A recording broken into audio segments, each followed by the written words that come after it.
Welcome to the Thrive Today podcast. I'm Natalie Bourne. I'm the media host for Thrive Today and the founder of Innovation Meets Leadership. As you know, our primary focus at Thrive Today is to take your success at work and connect it to the authority of God's Word. So I want to give a quick shout out to all you ladies that have been listening on our YouTube channel. Thank you so much for going over there, listening, subscribing. And if you're listening to this podcast, don't forget to subscribe to that platform as well. Well, today we are speaking with the founder of Thrive Today. That's right. Colleen Rouse is with us, and I'm so excited. We've asked her to come and just share some encouragement and some leadership and community ideas with you as we go into 2022. It's going to be such an important year for you as a leader. And so we are just encouraged that she's going to be with us today and so excited to have her. Welcome to the podcast, Colleen. Thank you, Natalie. And I just want to thank you and just to let all of our listeners know how much I greatly appreciate you helping me with Thrive Today and doing such a tremendous job with all of the podcasts. You just make it so interesting. And of course, you have the most delightful voice. So it's absolutely wonderful to have you partner with me in this endeavor. And I just want to express my appreciation to you publicly so everyone knows how wonderful you are. Well, thank you. This has been an absolute joy. And as for both of us, it's a passion to speak to women on these topics, which is so cool because it just hits the place of both of our inspirations. And so 2020, wow, we survived 2020, 2021, and now we're getting ready to go full steam into 2022. And I would just love for you to just spend a few minutes with us and share some thoughts on the 2022 year ahead and how we can kind of frame and begin to think about this year. I really want everyone to shake off hesitation.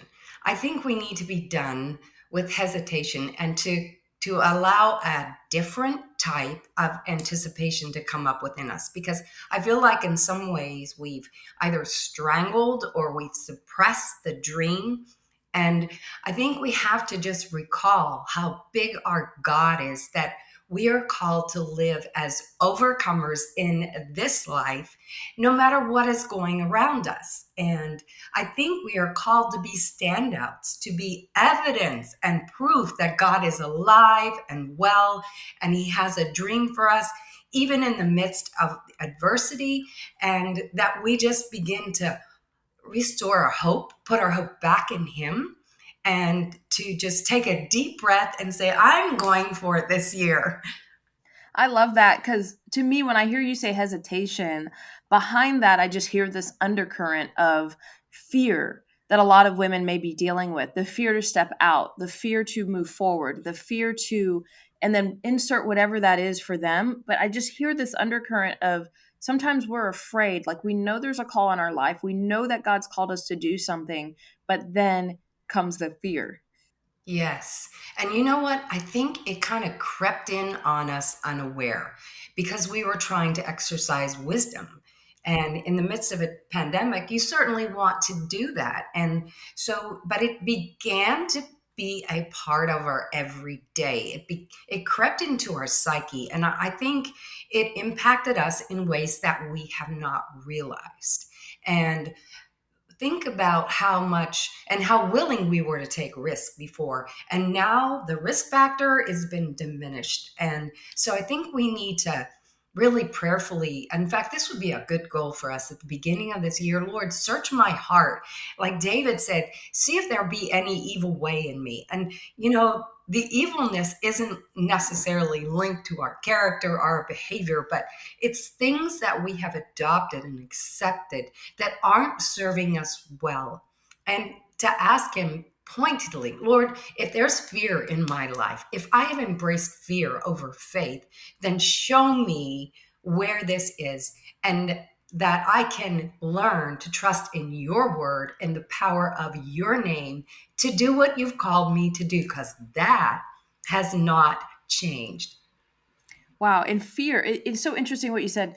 Hey, maybe it's not something evil that you've put within you. But when you think about fear, fear does not come from God. So it's something that's attached itself to us. And I love the way you describe that, because it's not to say, hey, you're bad, but sometimes we grab bad things and then we take those things into us as the truth. And fear is never from God. Obviously, there's the fear of, like, jump out of the way to not get hit by the car, but that's not what the kind of fear we're talking about. We're talking about the kind of fear that cripples you and prevents you from moving forward into what God's called you to do. You're absolutely right, because there's rational fear that, there is the law of gravity, so don't step off on top of a building. But then there's an irrational fear that parades itself around as truth.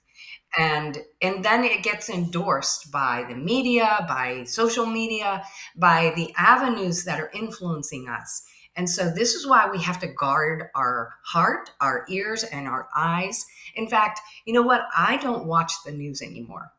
I limit the way it impacts me. I read it. So I'm educated, but I'm not allowing it to affect my eyes in that way, to visually see images or listen to things. I can control it in a different way as I read it. And then the interesting thing is, because I'm not listening to a broadcast and I'm reading it, I'm listening to the Holy Spirit talk to me about how to pray for this situation. So I'm not suggesting that we become ostriches and stick our head in the sand. By no means. We are the ones who are called to be a light in this hour. And so we need to be asking God, okay, God, this is a difficult situation.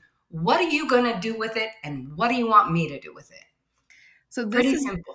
Yeah, this is why I love the book that you wrote on resilience, because this is part of what you're leaning into here, which is a resilient mindset, and that's what I think is. I've been learning from you for probably 20 years now, and as I've learned from you, part of what I've taken away from your leadership over the years is that you hold fast to a resilient mindset, one that can bounce back. So I'd love you to talk a little bit about the discussion guide that you're creating for our ladies and what they can really glean from that. But then let's pivot and talk about your book too, because everything I hear you saying is like, we've got to go into this year with a resilient mindset. We absolutely do. And, this book came to me during the pandemic. So I think it's really fitting, even for today. I think it's a timeless book because it's an attitude that we have to adopt.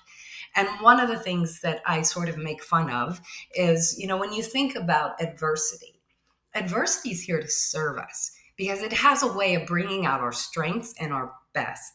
And I do a comparison in the book between watching a Hallmark movie and watching a Marvel flick. Because, you watch the Marvel flick and you see there is this insurmountable enemy who's coming at our heroine or hero. And in a moment, we see the camera zooms in on their face, and there is a look of fear in their eyes as this thing is approaching. But all of a sudden, they remember their resilience begins to rise, and they remember they have superpowers. And you can tell by the glint in their eye that somehow changes. And in a matter of moments, the enemy's defeated and they triumph once again. So this is the way I see adversity. Adversity serves to show us what our superpowers are. Because otherwise, without adversity, all you have is a Hallmark film. And so you know exactly what's going to happen. There is no excitement. Okay, I watch Hallmark movies, so I'm not dissing them, but I would rather have a Marvel day than a Hallmark day. Wow. And as far as the workbook, I got a ton of requests. This book is really helping a lot of people, and I'm so happy for that. And so I've had several requests for when are you going to do a study guide? So that is, as we speak, that is going to hit the presses very soon. And so it will be available to you as well to be able to take this to your group of ladies. It's still focused on leadership, but it's the understanding of how resilience is innate. It is coded into our DNA, but it is also something we need to hone. So, how do we do that? This book answers that question. Wow. As you're talking, I'm thinking so much about how in our own lives, we are kind of naturally wired to avoid anything that just feels really hard.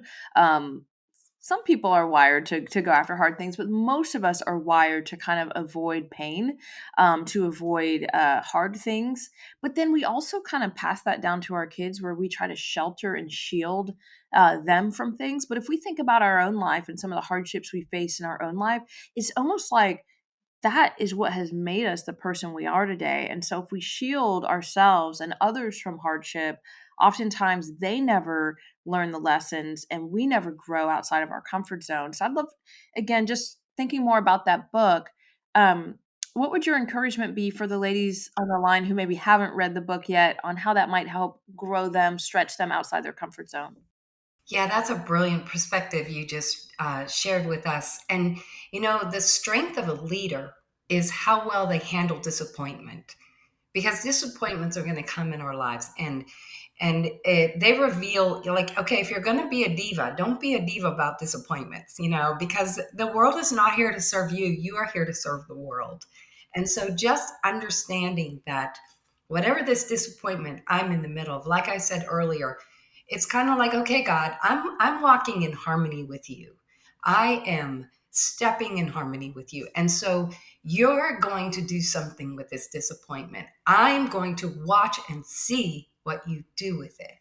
And so I think that understanding that you're not alone in this, and I'm just marveling at some of the people that I have come to know that have faced incredible difficulties, even, paralysis, just all kinds of things.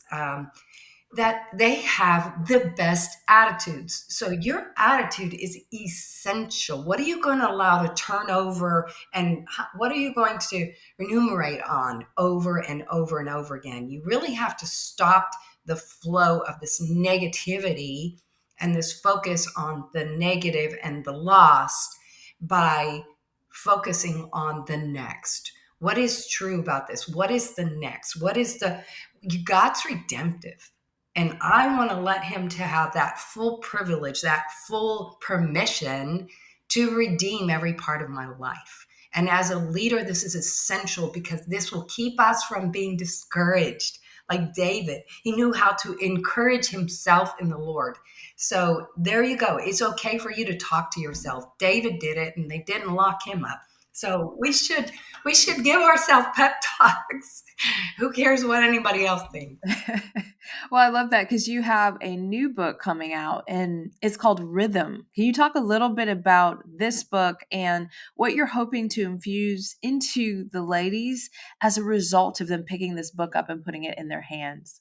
I am so excited about this book. So, these books are the first of a series of four. So, the first one was Resilience, It's Time to Get Up. The second one is Rhythm, It's Time to Get in Step. And in some ways, I really feel like this is kind of my a life story, because in ministry for 30 some years, I had to learn how to change the way I showed up, the way I navigated, the way I operated, and so that I would be able to not just endure, but to overcome and to succeed and thrive. I mean, this ministry is called Thrive because I really believe that that's what we're called to do. And so rhythm is talking about the cadence of life. And, someone is setting rhythm, someone's setting cadence for us. And it's an internal part of any piece of music. It's an essential part of our life, that we step in cadence with the Holy Spirit who's called alongside us. And we are called together, this partnership that we're called to experience as we fulfill our purpose on the earth. And so this will walk us through what that looks like. What we talk about burnout. Well, what is the answer to burnout? How do you keep repeating these bad habits? We're going to delve into this in the book because it goes to our mindset, and it has a lot to do with whether we look at God as our father or some sort of taskmaster, because we respond differently the way we view him. And so I am so excited about this book. And we will have it out. It'll come out the first quarter of the year, and super excited to get this in our readers' hands.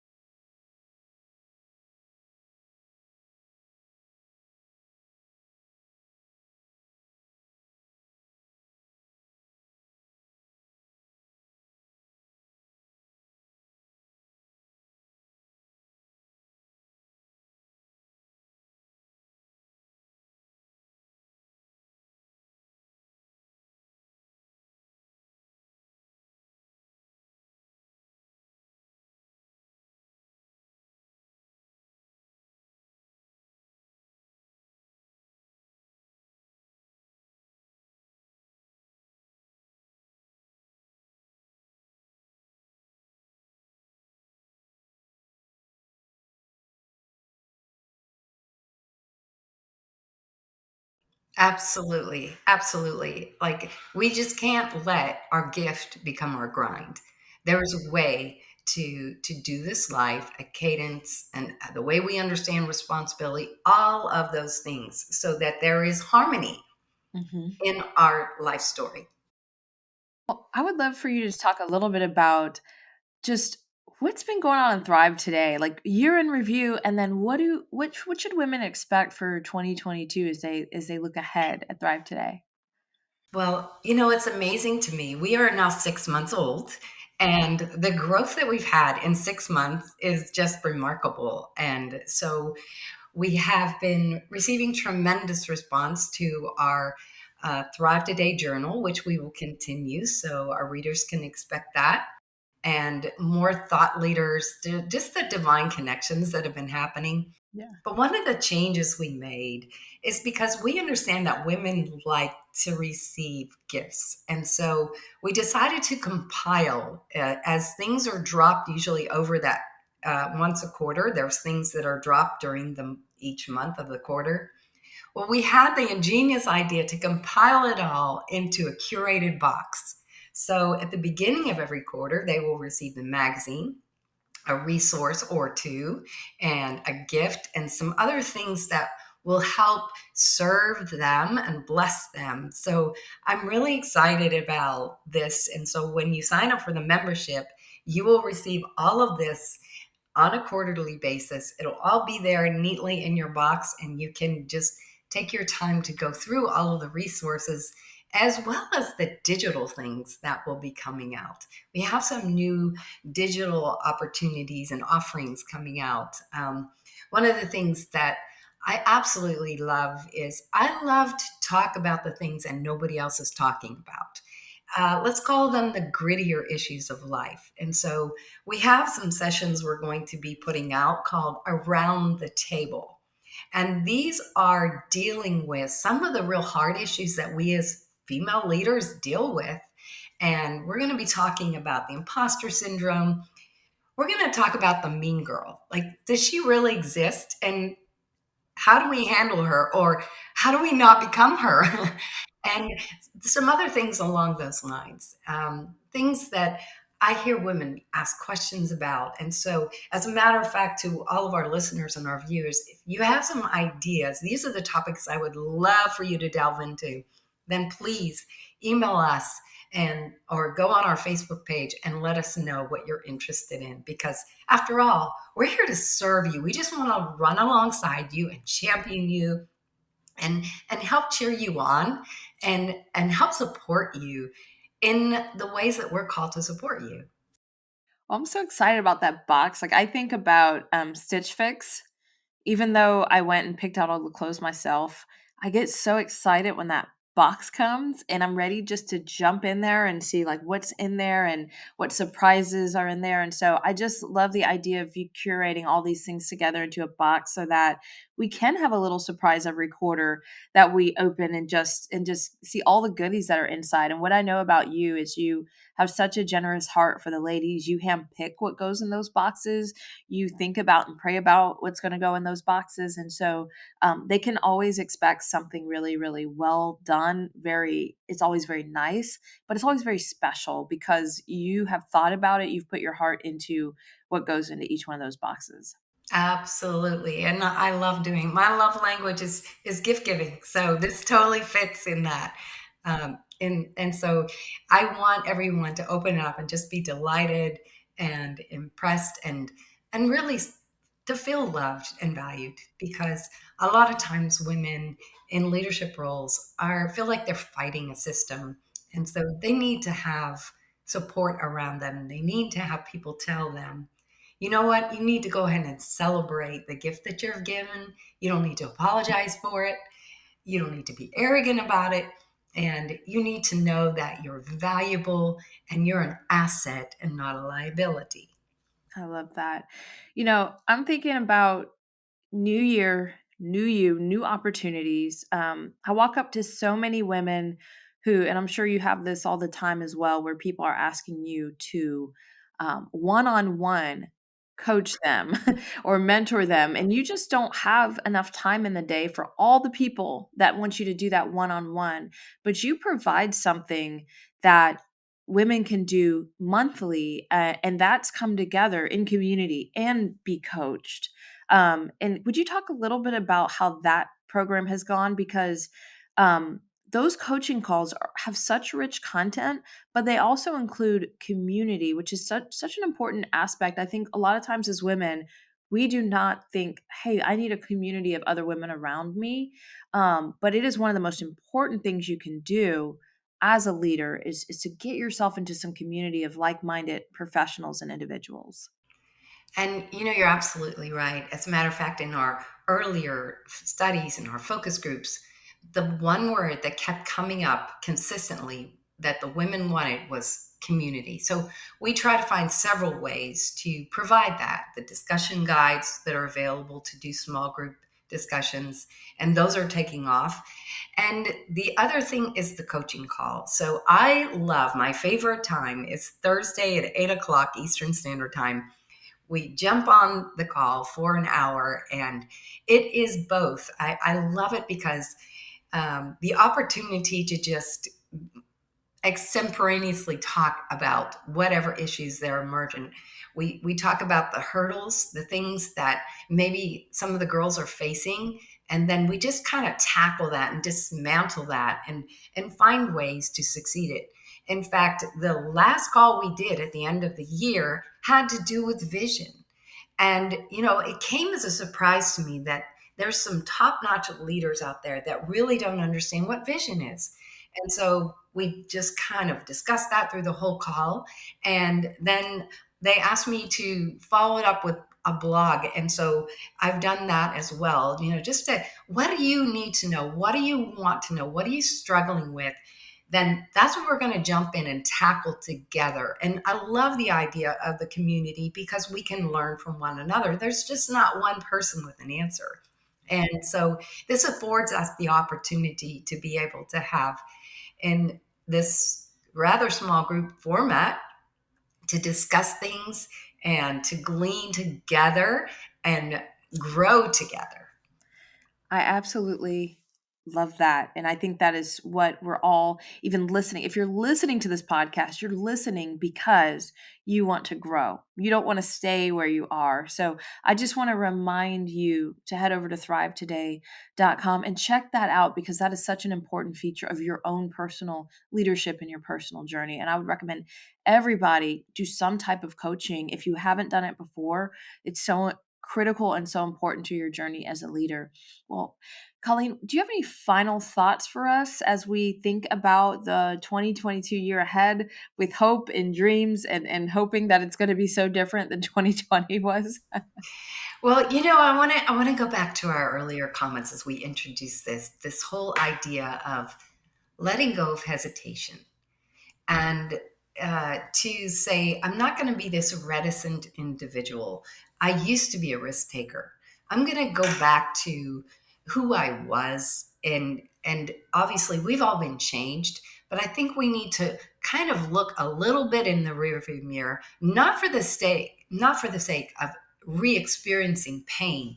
But who was I then? What was I like? What was I willing to do? What were the essential parts of me, the standout qualities that I had, that I have now just kind of tucked away in a drawer? It's time to allow all of that to show back up in your life again, and to live fully from that place. And he's added to us, he's sharpened us, no doubt.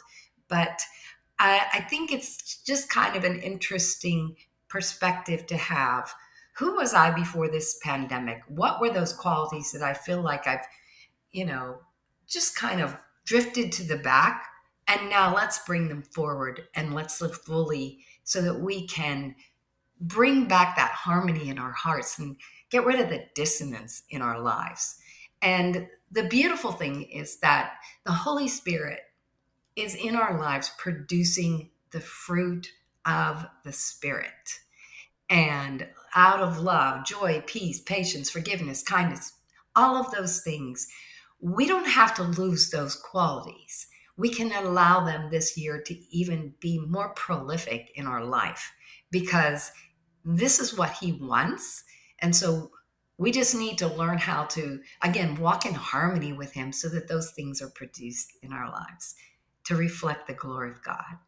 Gosh, ooh, this is so good. Ladies, you may want to go back and listen to that a couple of different times and just ask yourself some of the questions, some of the statements that Colleen was making. Just let that wash over you, because I think there's something there for you in 2022 and how you leap into this next year and think about it and the mindset that you put around yourself. And so that is a powerful final thought. Thank you so much for your time today, Colleen. And thank you, Natalie. It's always a joy when we get to do things together. And girls, I hope this year for you proves to be absolutely fantastic, full of wonderful memories, and watching the realization of your dreams come to life. So awesome. Well, thank you for joining the Thrive Today podcast. Be sure to share, subscribe, and of course, share this episode on all your different social media platforms so other women in leadership will know about Thrive Today. And to find out more about Colleen, you can, of course, head over to her LinkedIn. You can also follow her at CW Rouse on Instagram. And then, of course, ladies, if you're not following Thrive Today Women, go ahead and hit that follow right now on Instagram. And of course, you can go to our website at thrivetoday.com. If you haven't had a chance to step into community with like minded women, this is your year. So I want to encourage you to head over to thrivetoday.com and sign up to be group coach. Again, that group coaching is amazing. It's how you get in community. It's how you connect with like-minded individuals. And then of course, we just talked about all of the resources that are at your fingertips. So ladies, as you live your life, don't forget to do it with leadership, community, and strength. We'll see you next.